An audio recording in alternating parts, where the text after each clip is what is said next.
Speaking today with Dr. Gary North and his new video series, The History of the Conservative Movement, which will be in two parts. The first 8 will be on the first set of DVDs, and then the second 7 will be on another series, total of 15. These are in 30-minute segments.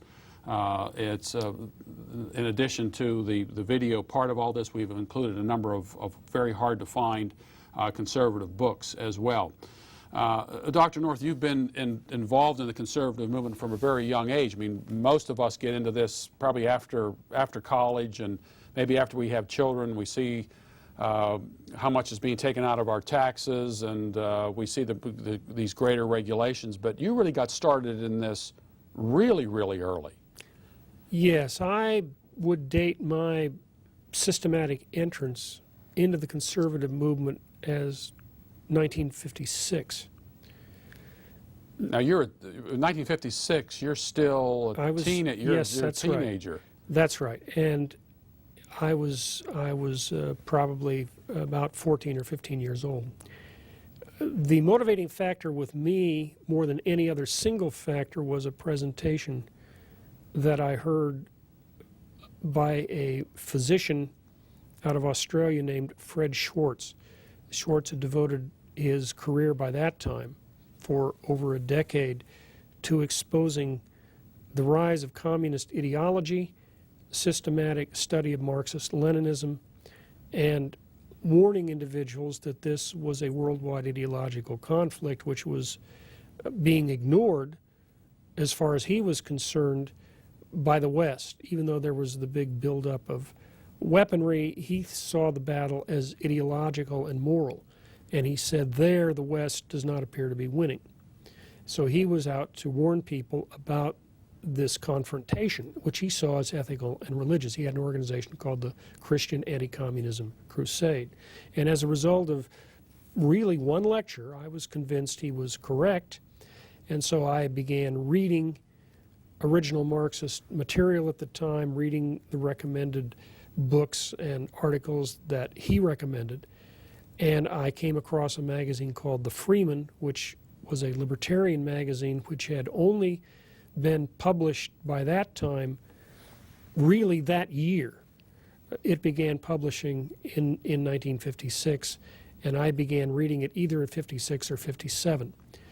So in that respect, I came from an anti-communist side, and I also came from a libertarian economic side. I did not start reading National Review until I got to college. So my background was much more tied to ideas than it was tied to anything like political action. Now, I mean, again, following this all from the 1950s, and you've been in the middle of all this. And very early on, you mentioned the Freeman. What other publications in say, the 1950s, you also mentioned National Review. What else, what was out there, what was available to conservatives back in the 1950s and early 1960s? You really have to talk about the second half of the 50s. The Freeman began publication on a systematic basis in 56. National Review began in 55. Prior to that, everything was sporadic. There were some newsletters. Human Events was a newsletter that people read. There was a newsletter put out by a very effective anti-communist and conservative named Dan Smoot, the Dan Smoot Report. He was very effective, and in fact was the only national figure I knew who had his own television show. It was not, of course, in those days videotaped. It was shot on film, and it was paid for broadcasting on local stations around the United States. So if you had any conservative figure who was surely conservative, there was only one national figure, and we forget. Yeah, right. And that was Bishop Sheen. And I remember watching Bishop Sheen on TV, and he just stood up there. I think he had a chalkboard. He had a blackboard and a piece of chalk, and that was it. And in that respect, he was the Glenn Beck of the day. And he showed that effective presentation from a charismatic individual who was well grounded in the basics in front of a camera with very low technology could have an enormous impact. There were some nights in which his audience was larger than Milton Berle's, and Berle's was called Berle was called at the time Mr. Television, and some nights he would be outpulled by Sheen. So, and Sheen is a Catholic bishop. a Catholic bishop. He was certainly a traditional values man. He was strongly anti-communist. He was well trained in basic communist ideology. He was the Catholic version of Fred Schwartz, and he was just as effective as Schwartz was, and probably more effective for a mass audience.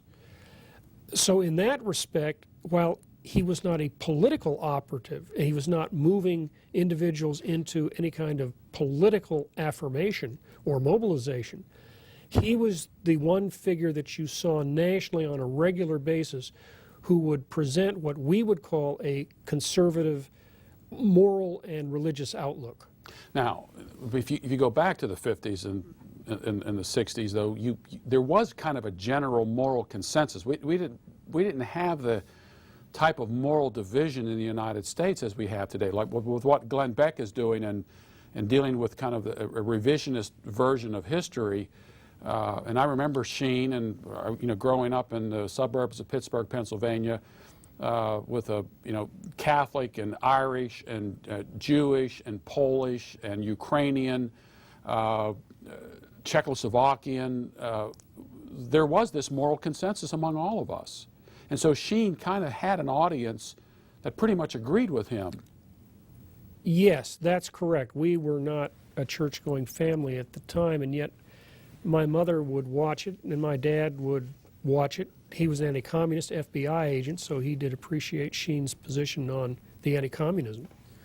So we would watch that, and I can remember the JMJ, and I said, what does that mean? And my mother knew it was Jesus, Mary, Joseph. He would always put the JMJ, essentially it's a logo is what it was, at the bottom of the blackboard when he would finish a presentation.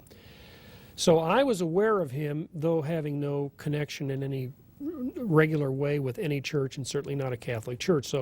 So he spoke from a moral value standpoint to America. But he was not the only one.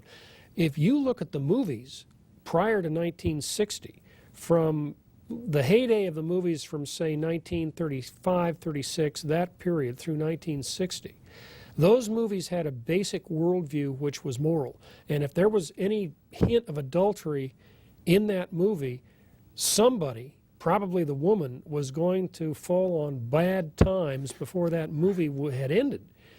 And the Jews who ran Hollywood, who were secularists in their outlook, and they were just guys making a whole lot of money, they fully understood Protestant America. Yeah, they understood their audience. Absolutely, they understood it. And they were not going to cross that audience with some kind of flagrant activity on the screen that in any way challenged the system. And of course, it is ludicrous in retrospect in that you could not have a double bed with married couples. And at all times, one of them or both, if on screen, had to have one foot on the floor. So it went to a ludicrous... I mean, the I Love Lucy show, I mean, this whole pregnancy thing with Lucille Ball, I mean, that was really a big deal. That was a big deal. Never understood it because women get pregnant all the time, but on television it was a... So that world is truly gone, and it is remarkable how fast that world disappeared. So Glenn Beck is playing catch-up. There's no question about it. He is appealing to a narrower segment of the population than Sheen did, and he cannot come and have the same success in getting that message out that Sheen had, because the moral consensus that existed in 1955 no longer exists.